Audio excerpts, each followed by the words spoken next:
আসসালামু আলাইকুম ভিউয়ার্স। অনেকে আছেন যারা চাকরির পাশাপাশি ব্যবসা করতে চান, কিন্তু আসলে সময় নেই।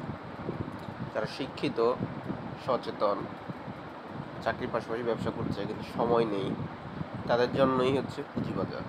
হ্যাঁ, বাংলাদেশের পুঁজিবাজার মানে শেয়ার মার্কেটে অনেক অনেক পরিমাণ লস হয়, কিন্তু সবাই কিন্তু লস করে না, কেউ কেউ লাভ হয়। ঠিক আছে? তো এই লাভবান হতে হলে আপনাকে প্রথমে শিক্ষিত হতে হবে, সচেতন হতে হবে, ধৈর্যশীল হতে হবে এবং শেয়ার মার্কেটের উপর চোখ রাখতে হবে সর্বদা। নিয়মিত নিউজ পড়তে হবে, তবে আপনি লাভবান হবেন। তো আপনাদেরকে জাস্ট ছোট্ট একটা জিনিস দেখানোর জন্যই জিনিসটা, এটা স্টক নাও অ্যাপ। এই অ্যাপের মাধ্যমে আমরা মোটামুটি সব রকমের শেয়ার সম্পর্কে জানতে পারবো।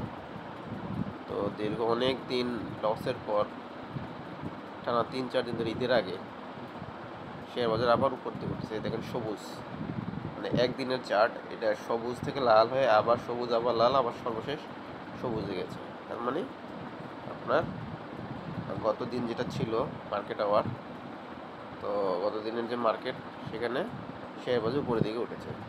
তো ঈদের আগে রোজার মধ্যে একটু কমই, তারপর আবার ঈদের যখন কাছাকাছি সময় আসে তখন এটা আবার উপরের দিকে ওঠে। এই হলো অবস্থা।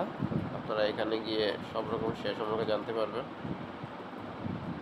Bank, cement, ceramic sector, corporate bond, venture, engineering, financial institute, food allied, fuel and power, insurance, IT sector, jute, miscellaneous, mutual funds, paper and printing, pharmaceuticals, services and real estate, data industries, telecommunication, textile, town and leisure. মোটামুটি আপনারা সব সম্পর্কে জানতে পারবেন। ঠিক আছে? তো এই জন্য আপনাদের প্রচুর পড়াশোনা করতে হবে এবং সবসময় এটার দিকে চোখ রাখতে হবে। বাংলাদেশের ভবিষ্যৎ মার্কেট প্লেস সম্পর্কে বুঝতে হবে, বিশ্বের ভবিষ্যৎ মার্কেট প্লেস সম্পর্কে বুঝতে হবে, কখন বাই কখন সেল করা দরকার, এগুলো জানতে হবে। তবে আপনারা লাভবান হবেন। শুধু শুধু বলা যাবে না যে শেয়ার মার্কেট শুধু লস আর লস। যদি লস হতো তাহলে এখন পর্যন্ত মানুষ এটার দিকে থাকতো না। হ্যাঁ, লসের পরিমাণ বাংলাদেশে বেশি, কিছু কারণ আছে যার জন্য অন্যান্য দেশে কিন্তু এত লস হয় না শেয়ার বাজারে। অন্যান্য দেশে লসের পরিমাণ খুব কম, লাভবানই মানুষ বেশি হয় এবং ওদেরটা উপরের দিকেই বেশি ওঠে, আমাদেরটা উপরের দিকে কম ওঠে। কারণ হলো আমাদের দেশে আছে কিছু বিশেষ বিশেষ কারণ যার ফলে এই সমস্যাগুলো হয়।